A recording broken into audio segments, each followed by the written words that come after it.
Our next grammar rule is commas, and you're probably dreading this one. If you're like most of us, you've heard a lot of explanations for commas and they're still confusing.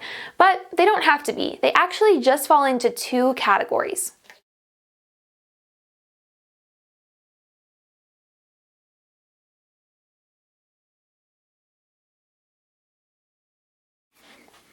Sentence organization and specific rules.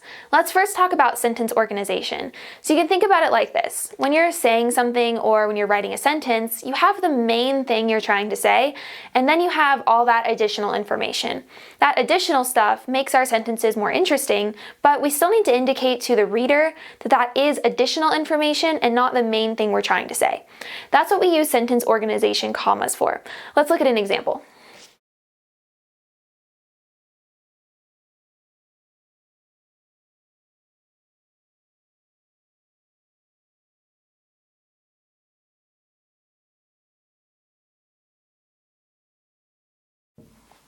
Ready for the challenge, Henry gathered up his supplies, including his paint, and headed to the theater. So what's our basic sentence here, or what's the main thing that we're trying to say? Well, I'd say it's Henry gathered up his supplies and headed to the theater. This contains our subject and our verb. It's the main thing we're trying to say. Everything else in the sentence is additional information. We surround all that stuff with commas. So the first part, ready for the challenge, is at the beginning of our sentence. We put a comma after that to indicate that this bit is additional information. Then we have our basic sentence, or at least part of it, and then we have another piece of additional information. We surround that with commas, and then we have the rest of our basic sentence. So this is the process here, and I would encourage you to follow this process on the test.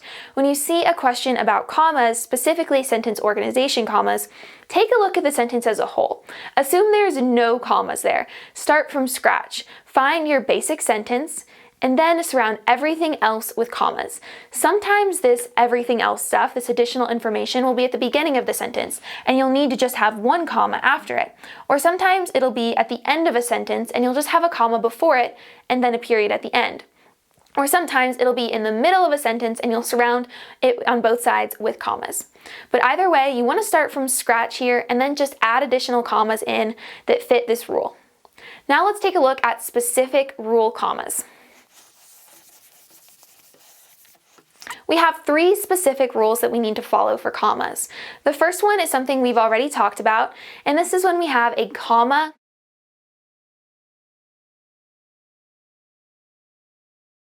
The comma conjunction separates two complete thoughts, right?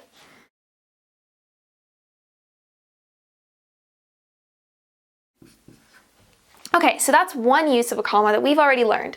The second one is one you've probably heard of before. When we have a list of three or more things, you have to use a comma. So let's say we have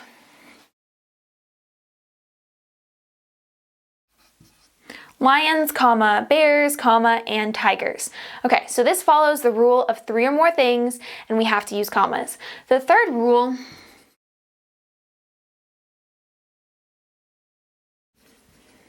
between two adjectives. So say we're describing a dog, and we want to say that dog is friendly and furry. We might say the friendly, comma, furry dog.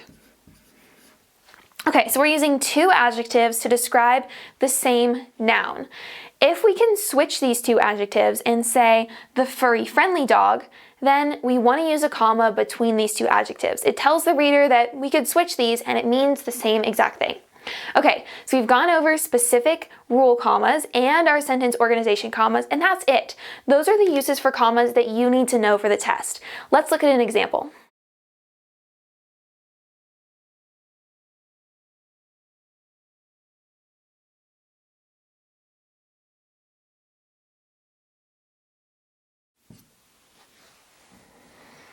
In spite of all this, Mr. Normer, with his spectacles and slicked hair, insisted on seeing the explanation himself. Okay, so we have a couple commas in here that we need to figure out if they are correct or not. And again, we don't want to go through piece by piece and try to decide, does this comma belong? Does this comma belong?